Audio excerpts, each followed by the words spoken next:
Hi everyone, and welcome back to this month's Market Insight. I'd like to keep it simple and straight to the point by covering the three following topics. First is the declining sales figures and what that could mean for the market. Second is a significant change to buyers' purchasing behavior. And third is the potential implications of the foreign ownership ban that was introduced as part of the federal budget from last week. It's true, 2022 sales are down compared to 2021, but that statement requires a little bit of perspective. You see, 2021 was a record-breaking year, and that is saying a lot when it comes to Vancouver real estate. March 2022 sales are still 25% higher than the 10-year average for March. Comparing March 2022 to February 2022, sales are up significantly. Overall, we're experiencing a significant supply crunch. We need double the amount of homes currently listed on the MLS to even begin to balance out the market.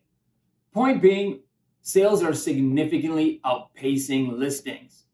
This takes us back to January's Market Insight video where we discussed the months of inventory metric.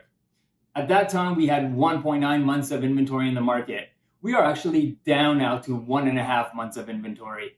And as you may recall, we determine anything between 2 to 4 months of inventory of the market as being a strong seller's market. So the cautionary tale here is not to jump to any kind of broad conclusions based on one metric alone. The next topic isn't directly related to sales figures, but it is important nevertheless. Home purchasers' behavior. I'm noticing a shift amongst owner-occupiers and investors alike. Up until now, we've seen a massive migration of purchasers from the Vancouver area to the Fraser Valley. What this has done is spiked the Fraser Valley real estate value significantly, closing the gap between the Fraser Valley and Vancouver, including the surrounding neighborhoods. It appears this trend is now easing and potentially signaling a shift towards purchasers migrating back to Vancouver in the urban core.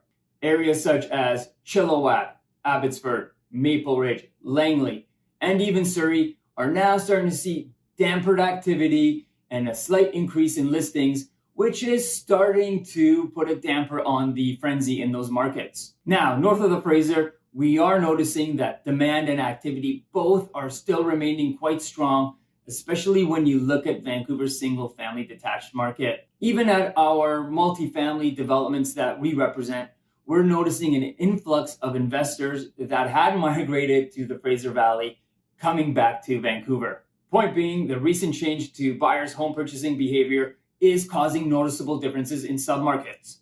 So you have some areas that are roaring really strong, and other areas the buyers are beginning to see a glimmer of relief.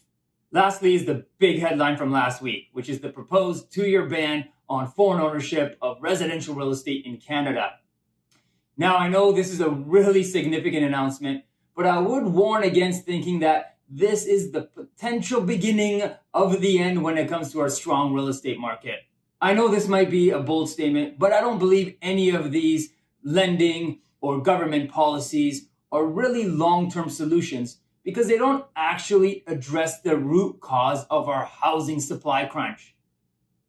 Until we have some kind of significant, meaningful, and consistent increase to our housing supply, I believe some of these policies are short-term band-aids.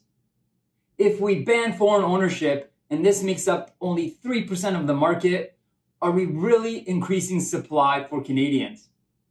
Does this mean that Canadians who have resident status and make wealth abroad can still purchase real estate within Canada? You see, over the past 12 months, we've sold just under 100 units at the new multifamily developments that we represent. And what I can guarantee you is that not one of those sales was to a foreign purchaser. Further to that, at our largest development named Propel, we didn't even allow assignments, which means any of the investors that did purchase in this development weren't doing so based on a speculative behavior. So a reality of the next 3 to 6 months could be something very similar to what we saw in 2016 when we introduced the foreign buyer tax.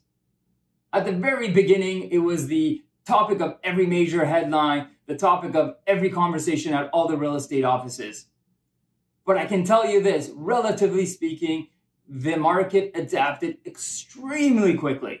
And we have seen this type of adaptation by home buyers in our real estate market time and time again. This is why I say we won't see any kind of meaningful long-term solution to our strong housing market without actually addressing the housing supply issue.